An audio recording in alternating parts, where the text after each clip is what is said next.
If you're somebody that suffers from anxiety, first of all, here's what you need to know. It's not a disease. There's a gap between the world and the things that trigger you and your response. And your entire life is that gap. What if the Delta variant takes off? What if I don't go back to work? What if this happens? Break the pattern of being paralyzed. You got to decide right now. Any pattern is going to repeat unless you replace it. You will always have a million excuses not to do it, not to feel like it, not to believe in yourself. You have to change now. You're never going to feel comfortable doing it, but you've got to do it. Your dreams depend on it. Too many of you are sitting around waiting to feel ready. You can still move forward when you're not ready.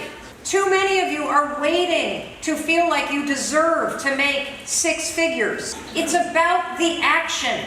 Your mind, your history, your past, you will always have a million excuses not to do it, not to feel like it, not to believe in yourself. They're all bull. The only thing that matters in your life and your business is the actions that you're taking. And the more consistently that you take action, the faster you will start to believe in yourself, because you will see proof that you are not the kind of person that sits around and feels unworthy, that you're not a victim that sits by and gets sucked into other people's stuff, that you're not that kind of person. So it won't make sense to believe it anymore, but it starts with action. I believe in all of you, and I believe in your ability to get it done. But it's going to be up to you. Who is the problem? Yeah. Who's the solution? That's right. Don't wait to feel like it. That is the biggest mistake you could possibly make. Remember that you're smart. Remember that you know what to do. I'm about to change your life, because this piece of research changed mine. Procrastination has nothing to do with work. The people that write to us the most that struggle with procrastinating: PhD students, engineers, entrepreneurs, people that have a lot on their plate, that have a lot of things that they need to juggle, and that are analytical and thinkers by nature. Procrastination is a form of stress relief. What are you stressed about?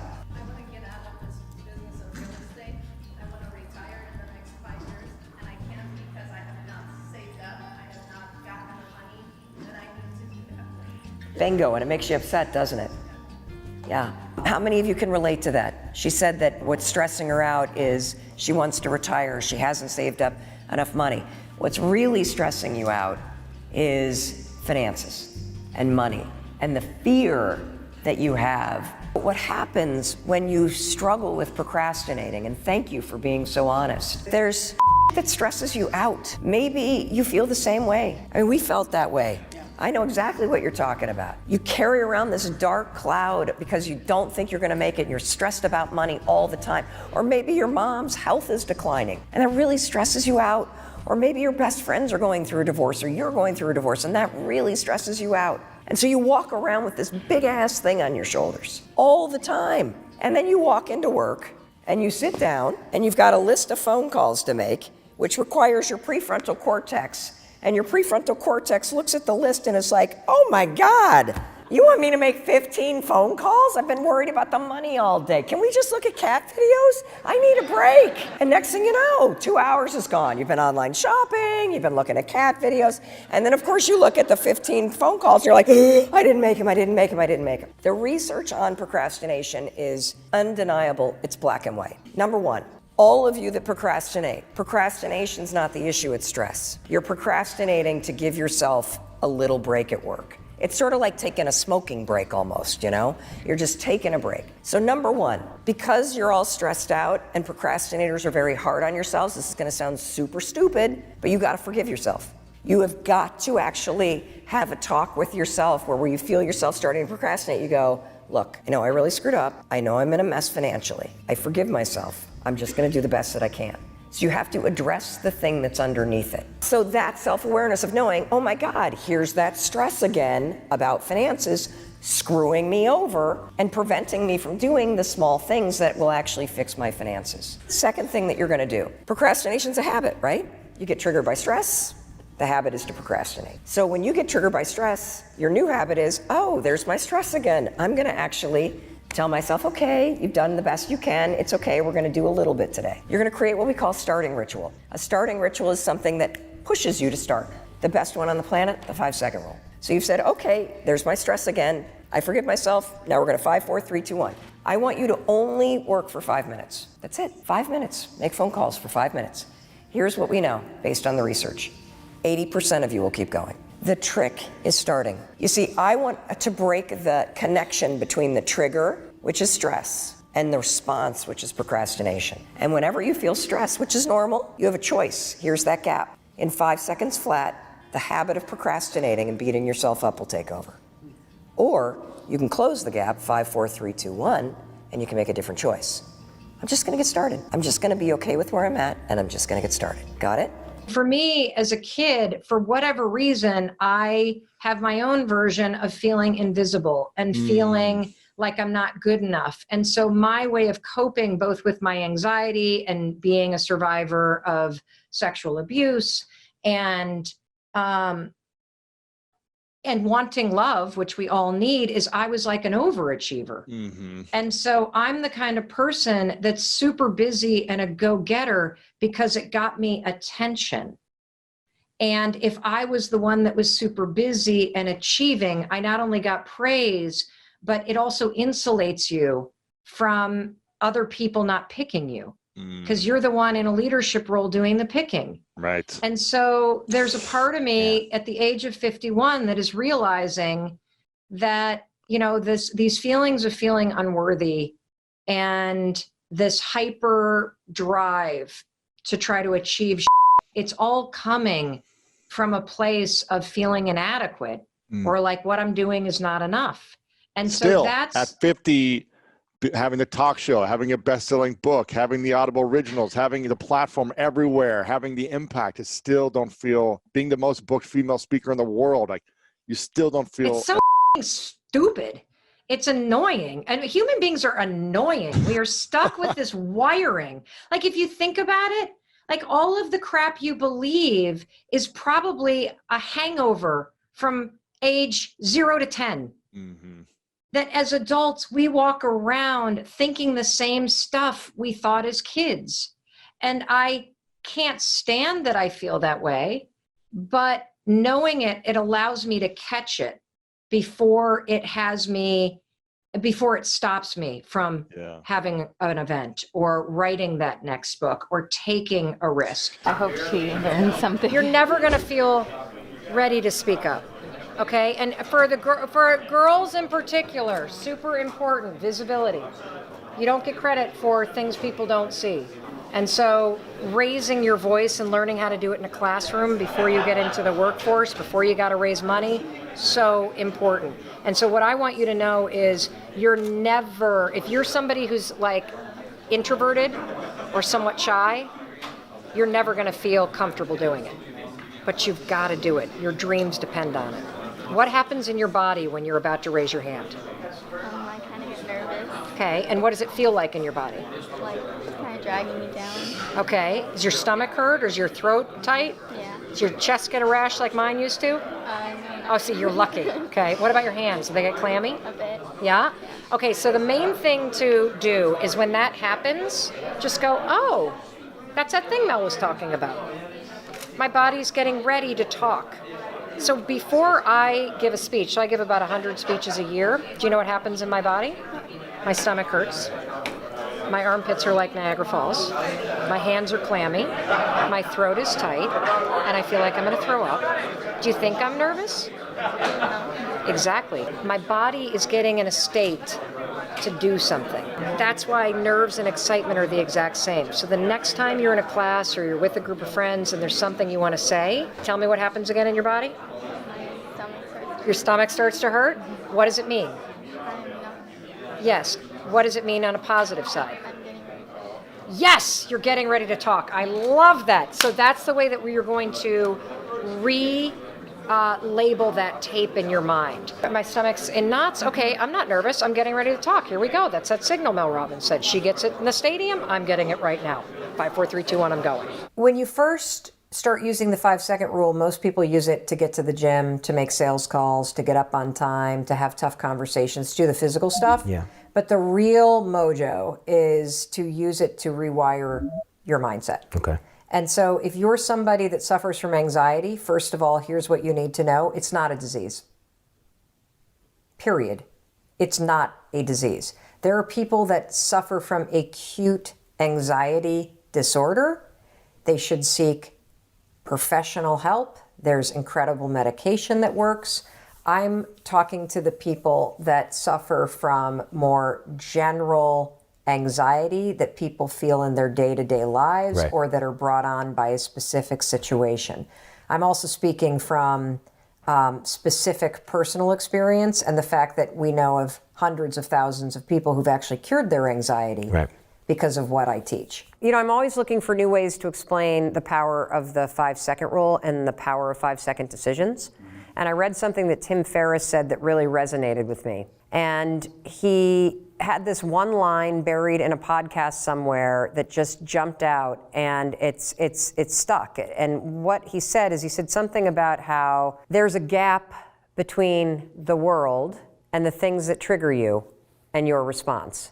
And your entire life is that gap.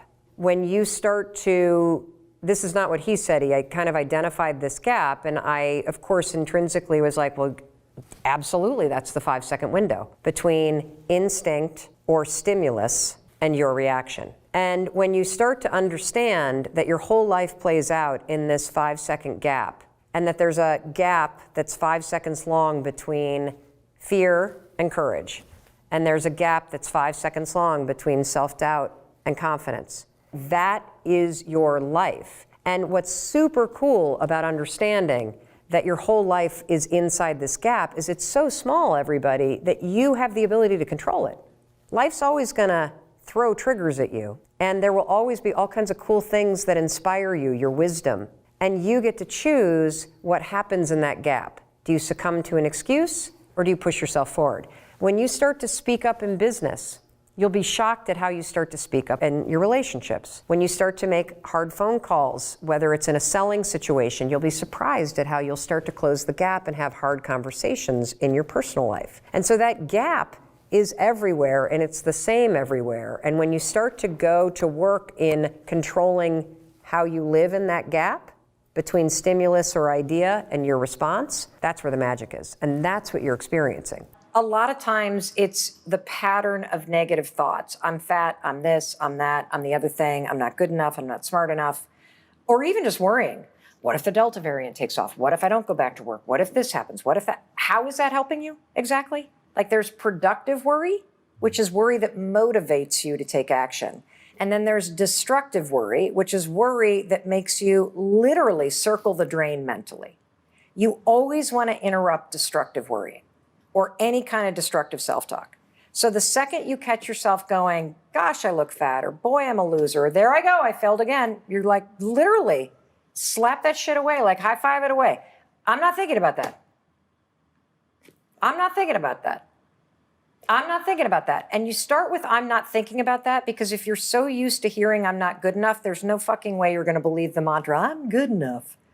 Because the thing about mantras are, and this is why most mantras are bullshit, is they don't work unless you believe them. And so there is power in creating what's called a meaningful mantra. But the first step to getting control of the negative self-talk is interrupt that shit. Don't listen to it. I'm not thinking about that. I'm not thinking about that. And then what I want you to do is just do that for a day. I'm not thinking about that. I'm not thinking about that. If you have any kind of thought that makes you feel bad, that you don't like, I'm not thinking about that. The next day, start to notice what are the patterns in terms of the thoughts that come up. You know, when I was writing this book, one of my daughters talked about the fact that she's constantly feeling like she's not a good person. And so, for example, she missed a dentist appointment. And because she's constantly thinking I'm not a good person, missing the dentist appointment becomes evidence. See, there I am again. I missed the dentist appointment. I'm not a good person. No. Are you kidding? Like, if somebody doesn't have the story, if somebody has a different story, like I'm a pretty good person, I do my best, and you miss the dentist appointment, a lot of us are like, oh, thank God, I can't stand the dentist. You know, I'll pay the $20 fee. I don't have to go. You don't attach I'm a shitty person to it. And so she started using, I'm not thinking about that. She's not ready to believe she's a good person yet, because she's so used to saying, I'm not a good person. So the first step is interrupt the thing, then take notice, and then you can start to create what I call a meaningful mantra, because now we want to break the pattern by saying, I'm not thinking about that, or use the 5-second rule, 5, 4, 3, 2, 1. And then when you're ready, you can create a meaningful mantra to replace it, because any pattern is going to repeat unless you replace it. And so meaningful mantras are things that you can be like, yeah, I can believe that. So it might be, I'm not perfect, but I'm trying. I'm not perfect, but I'm doing my best. I screw up sometimes, but I'm not a bad person. Like those kind of things that are sort of not like, yeah, superhero, mantra, I'm fabulous. Like most of us don't really feel that way about ourselves. So if you just are like, I'm doing the best I can, that's pretty empowering if you think about it. Or I can learn from this. Or this is temporary. I'll be okay. Those sorts of things are little ways to high-five your mind instead of, again, going low. You got a choice. Do you take yourself down or do you lift yourself up? Are you going outside of yourself or are you coming back in for what you need? I want you to come in and lift yourself up. That's what the high-five habit's about. I was struggling with anxiety. I was ridiculously competitive, deeply insecure. Those three, that trifecta is deadly. So very toxic human being. And I think a lot of it was an outgrowth of an incident when I was in 4th grade and I was molested by another kid. And it was not as traumatic of an incident as a lot of people have survived, but what happened, as I look back, I now understand my full psychology, but one of my fundamental philosophies is that most of us are dealing with some kind of internal conflict that we have never resolved because something happened to us when we were little, and we did something to survive it, and that survival mechanism, mine happened to be lying, but that survival mechanism worked when you were a kid. It worked to keep you safe. It worked to keep your abusive dad from not screaming at you. It worked to make people like you. But as you got older, you never updated that strategy. And so a lot of people that we serve, that I work with, whether they are the CEO of a publicly traded company or they are a kid just graduating from high school or hoping to graduate from high school, the number one thing that most people are dealing with is they're dealing with unresolved internal conflicts about shit that happened when they were a kid. And what happened to me when I was a kid is I had this incident happen where I was abused by another kid. Again, not as scary as what a lot of people deal with. And when I went downstairs in the morning after it happened, my mom was standing there and she turned to me and said, "Oh, hi, how did you sleep, honey?" And I saw out of the corner of my eye that the kid that had done it to me was sitting at the table. And I immediately said, fine. And that moment, right there, when I said fine, I made a decision not to say what happened because I didn't want her to get upset. I didn't want there to be a scene. I didn't want to get in trouble. I mean, this was like a 4th grader processing this. It solidified a strategy that I used literally until I was in my mid-30s. And that strategy was, don't tell the truth. Assess and say whatever it is that is going to kind of calm the waters or make people happy. And so I became somebody that literally was driven by looking around and making sure everything was okay and not wanting to upset people. And I was very competitive and outgoing, but it was not the kind of competitive and outgoing that I am today that's grounded in confidence and that's grounded in my values. It was a competitiveness and an outgoingness that was based in insecurity. So we've been getting a ton of questions about being paralyzed with the fear of what other people think. And this is so commonplace. I think every human being on the planet is paralyzed in some aspect or some area of their life because they're concerned about what their parents or what their friends friends or what their friends on Facebook or what their colleagues or what their upline or their downline or whatever, what their neighbors are going to think. If you are struggling with this and you have not found it helpful to attack your thinking patterns, then here's a trick that I want you to try to break the pattern of being paralyzed by what other people think. I want you to pick one thing that you've been wanting to do, that you've been thinking about, but you have stopped yourself from doing because you're concerned about what other people think. Let me give you some examples. Maybe you've wanted to go on a wellness retreat, but you think your spouse will roll their eyes at you, so you haven't done it. Maybe you have a particular Facebook post or a blog. So many of you want to start a business or start creating art, but you're terrified of putting yourself out there because of what other people will think. Today, we're going to break that pattern. What you're going to do is you're going to pick one thing you've been stopping yourself from doing, and you're going to do it. You're going to do it. And the reason why I want you to do this is because I know that if you're still paralyzed, you have not been able to change your thinking patterns yet. That's cool, no problem. We're going to try a different tactic. I want you to change this paralysis through action. Because if you sign up for that class, if you go on that retreat, if you create your art, if you post that blog post, if you start that business, you will be proving to yourself through the actions that you're taking that you don't care what other people think. Try that today. Let me know, number one, what you've stopped yourself from doing, and number two, what you're committing to doing today. Because one way to break this is to attack the thoughts and change the thoughts and get into action first. The other way to do it is to recognize that you're paralyzed, pick one thing that you're going to do, and actually get it done.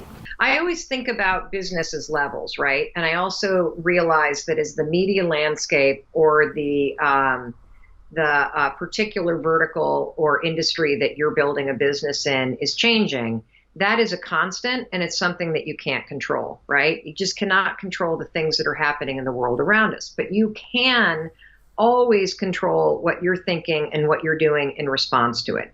So all of my work centers inside this gap between what's happening in your life and in your work and what your reaction is to it, and how you can't control the things that are going on around you, but you can always control what your reaction is. And that gap there, that's about 5 seconds long. When you start to understand that you can change how you think, you can change your habits, you can change how you lead, you can pivot and change even the philosophy of your company, and you can do it through the decisions that you're making and managing your reactions, you will become unstoppable. So 3.5 years ago, I got into the speaking business because of the popularity of that TEDx talk that I gave. And that first year I did, I think it was like 27 speeches. The next year I did 87. Last year I did 121. I was the most booked female speaker in the world. This year I've capped it at 80, and here's why. I realized, just like you may be realizing in your business, whatever your business is, that there are aspects of your business that you love and that energize you, and there are aspects of your business that are depleting as hell and that are old and that are tired, and that if you continue in that lane, you're going to end up 10 years from now in a place that you don't want to be. It's so important for you to pay attention to what's energizing you about the landscape around you and about your own business, because that's the secret to seeing around corners.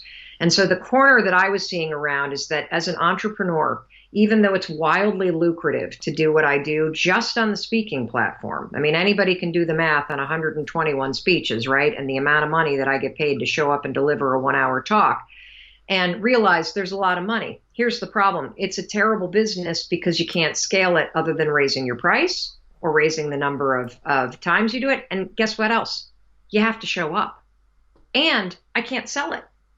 So I found myself in a situation where I had built a multi-million-dollar business, highly profitable, and it was depleting the hell out of me, and I can't really scale it, and I can't sell it. Terrible position to be in an entrepreneur.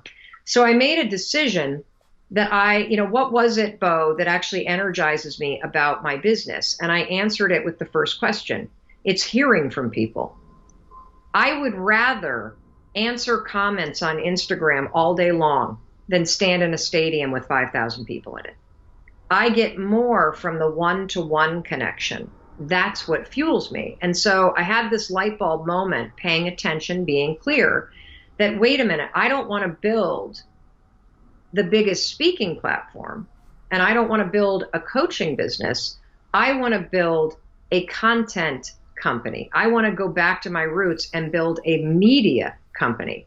And so with that insight, I now have to change, right? Because the kind of businesswoman that runs a multi-million dollar speaking business where it's just you and your speaking management firm and your travel folks and your logistics people and maybe your social media manager. That's who's on the team. The kind of leader that runs that kind of team is very different than the kind of leader that is going to grow $100 million media company, that's going to syndicate content every single day, that is going to own what she's doing, that's going to build Instagram and Facebook and YouTube and LinkedIn as my personal ABC, CNBC, Fox. And this is what I want you to understand about the story. And that is this: in order to get to the next level in your business, you got to decide right now, what habits do you have as a leader that you have to change now?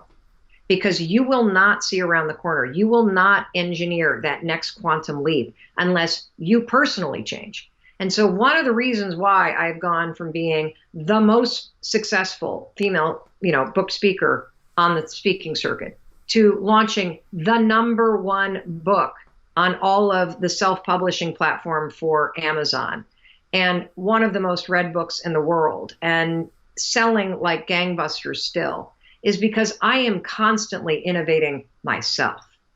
I know that I am the single biggest problem in my company. And if I don't constantly pivot and evolve how I lead and what I'm focused on, I'm going to be the blockade. And so, stop looking at what everybody else is doing, stop micromanaging the team, and ask yourself, 2 years from now, when you think about where you want your company to be, what habit do you have to change right now? If you're living in the past, you're going to be depressed because you are rehashing things that happened to you that are not going to happen again. If you're living in the future, you're going to be anxious because you are anticipating what's coming or you're wishing for things that aren't happening yet. Being in the present is where the gold is. Being in the present moment is where you will have the greatest control, where you will feel the most at ease, and where happiness flourishes. There's a super tight connection between happiness and the ability to live in the present moment. A lot of people believe that happiness is tied to the things that happen to you. Not so at all. In fact, there is a professor of positive psychology. He's one of the grandfathers of the movement. He teaches at the University of Pennsylvania. His name is Martin Seligman, and he's studied happiness for decades. Now, one of the things that we've talked about a lot is that 40% of your happiness levels are preset by genetics. 60% you are in complete control of. And one of the things that this professor has discovered is that it doesn't matter what's happened to you. In fact, some of the people that have had the worst things happen to them, like people that have survived the Holocaust, are actually the happiest and most grateful people in the world. Happiness comes down to this right up here. It comes down to your thoughts, it comes down to your mindset, it comes down to your attitude, and you are 100% control of what you're thinking. You may not be in control of how you feel in the moment, but you can always be in control of what you think. And that will change how you're feeling. One of the most powerful things that you can do in terms of think, and this gets back to Strick's question, is how do you be present? Being present is literally nothing more than the skill of having your thoughts be in this moment, not in the past, not in the future, but right here. The way that you teach yourself how to do that is that the moment that you catch yourself being distracted, the moment you catch yourself starting to worry, the moment you catch yourself drifting to the future or drifting to the past, that's a moment of tremendous power because you basically just woke up. You basically just noticed that you're not here in this particular moment. So use that wake-up call, 5, 4, 3, 2, 1, and ground yourself in this moment. The best way to ground yourself in the moment is to look for something in this particular moment that you can savor. Now, I'm using the word savor on purpose because it's the word that psychologists use to describe what happens when you find something in this moment right now, right here, right now, to focus on and to appreciate. It could be literally the questions. These are printed out questions from people on social media. And if I were to stop and look at these and savor them, what I would feel in this moment is a tremendous amount of gratitude because people are taking the time to write. And that makes me feel incredibly grateful. And it also makes me very happy because it means that the folks that are writing are taking control of their lives and seeking out the information that they need. Another form of savoring that we can all relate to is eating. As you're eating, instead of drifting to the future and thinking about all the things that you need to do or hanging out in the past and rehashing everything that's happened during the day, be in this moment, in this meal. Slow down. Think about the food that you're eating. Think about the people that you're sitting with and how you feel about them. And if you want to take it up a notch, actually acknowledge them. Hey, this food tastes amazing. Thank you for cooking. Or I'm so glad to see you and that we get the time to have this meal together. Those small, simple acts of savoring are how you expand your happiness inside the present moment. So, how do you be more present? Simple. The moment that you catch yourself in the future, in the past, worrying, whatever, refocus yourself right here, right now, and then find something right here, right now that you can savor. And when you do that, you're not only going to be present, you're going to feel more grateful, and you're going to feel a little boost of happiness. And why are you nervous about getting on a plane and flying to LA? I always get a little nervous before flying. I get a little bit afraid, like nervous leaving my kids and that everything's going to get done and then I'll be okay on the plane. And I start to go through the to-do list of things I might have forgotten. But are you worried about things not getting done, or are you worried about dying in a plane? Dying in a plane. Let's be honest. We're all worried when we fly about dying in a plane. And I'll confess something. Even though I fly all the time, like literally some years more than 120 flights a year. Oh my God. Whenever I get on a plane, I always think about whether or not the plane is going to go down. And I get very nervous when Chris and I fly together. Right. Because I think about what happens if something happens to Chris and I and, you know, our kids. Well, so here's one thing. I kind of get pragmatic and I go, well, I'm not going to be there, so I'm not going to have to deal with it. But that's not going to help you. So I want to give you a little trick. Because this is what has really helped me get over the fear of flying over all these years. So here's the trick. Before you do your trip, I want you to come up with one vision of what's one thing you're excited to do the whole week that you're out in LA shooting for those 3 clients. What's the vision of the thing you're the most excited about? Describe it. Honestly, I mean, I'm excited about the shoots, but I'm more excited about having creative space for myself. Describe what that looks like. Describe the place you're going to be in. I'm going to be in a bungalow in Topanga by myself with this like cute little boho haven with my journal, my books, my computer, just dreaming up the dream. Fabulous. Okay, great.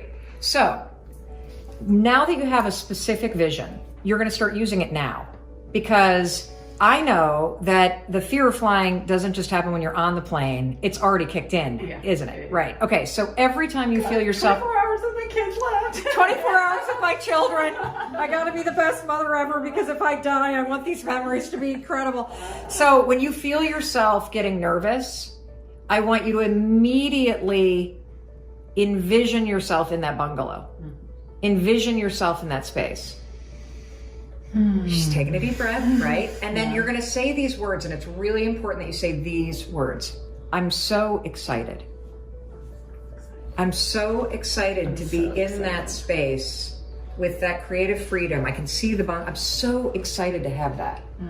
And what happens when you say I'm so excited is you take the nervous anxiety energy, and instead of fighting, resisting, and letting it take over, you actually kind of channel and steer it toward a different emotion, which is excitement. And in your body, there's no difference between a nervous feeling and an excited feeling.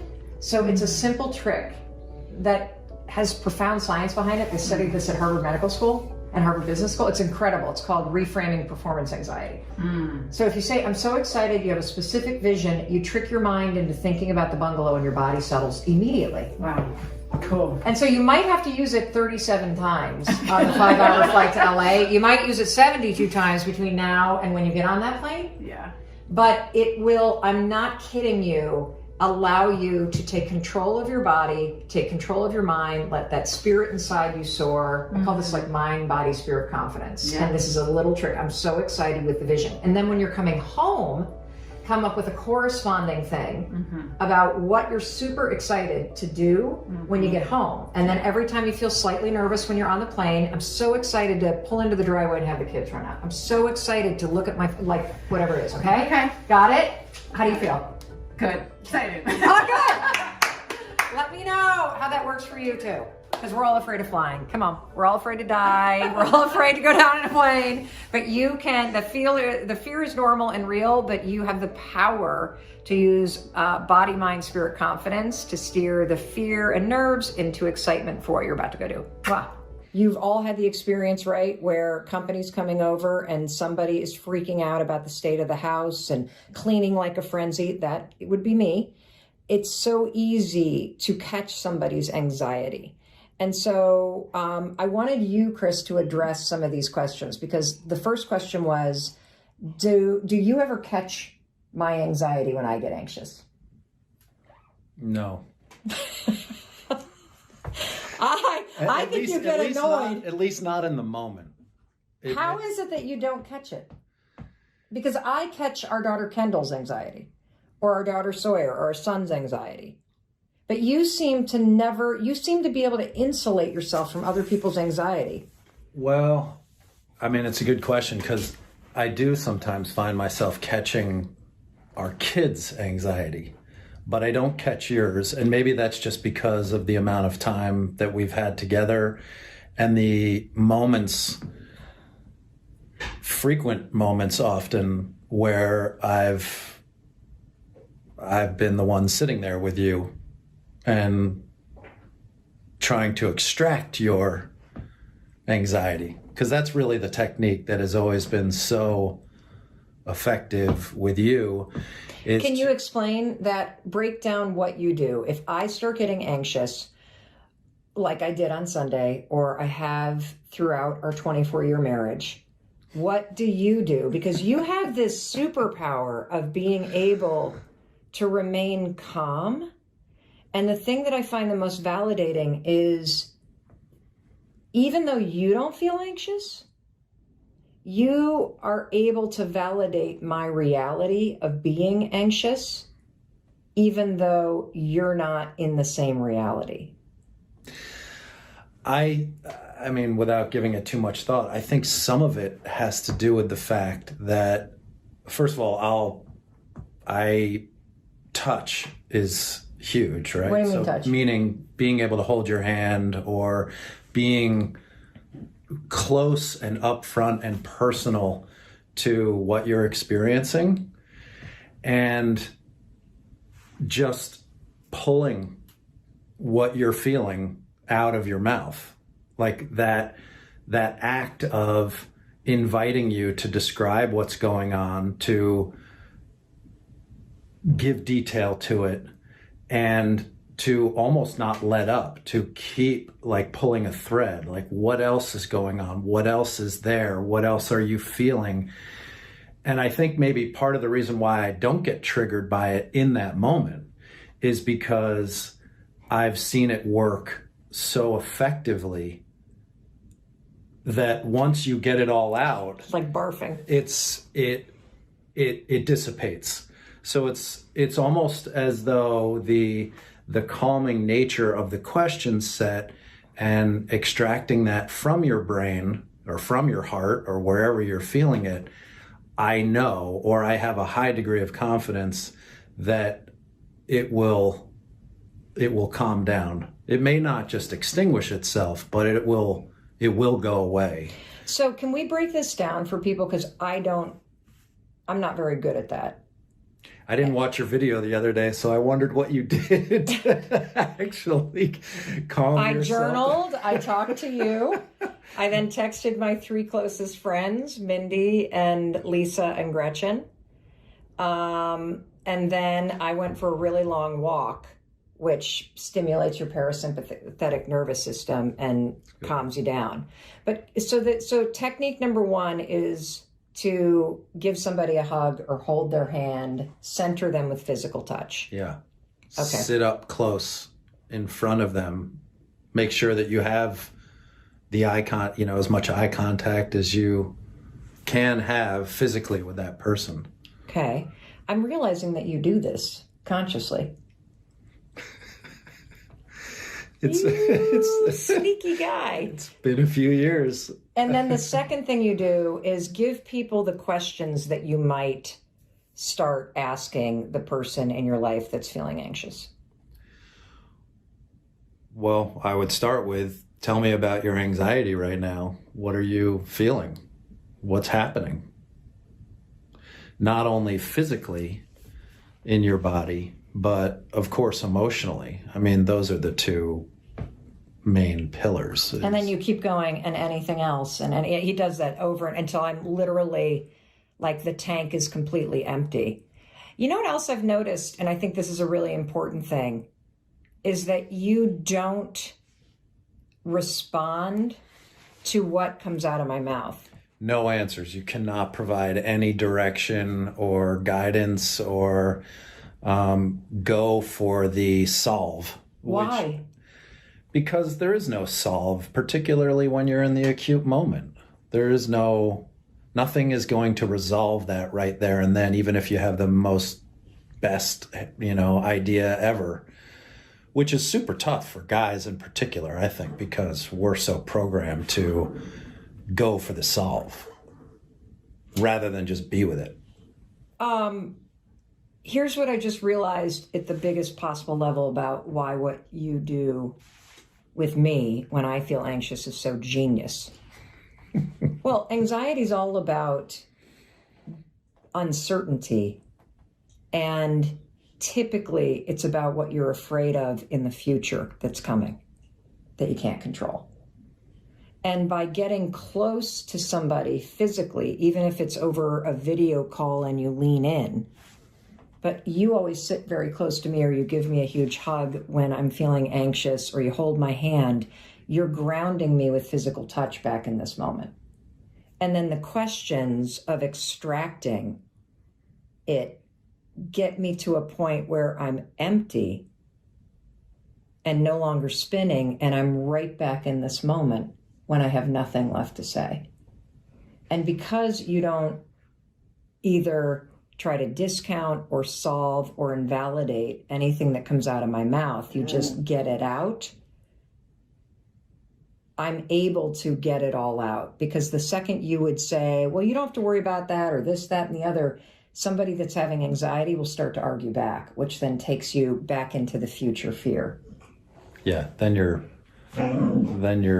jumping into a conversation, which is the last thing that the person who's suffering the anxiety wants to be having. Since you've done this with me 100 times, and we have kids that have some anxiety, what is it that you've observed when you get somebody back to zero and in the moment?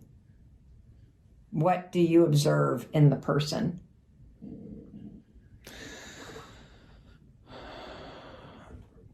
I don't know. I've never really thought about that. I think what I observe is what you just said, which is people coming back to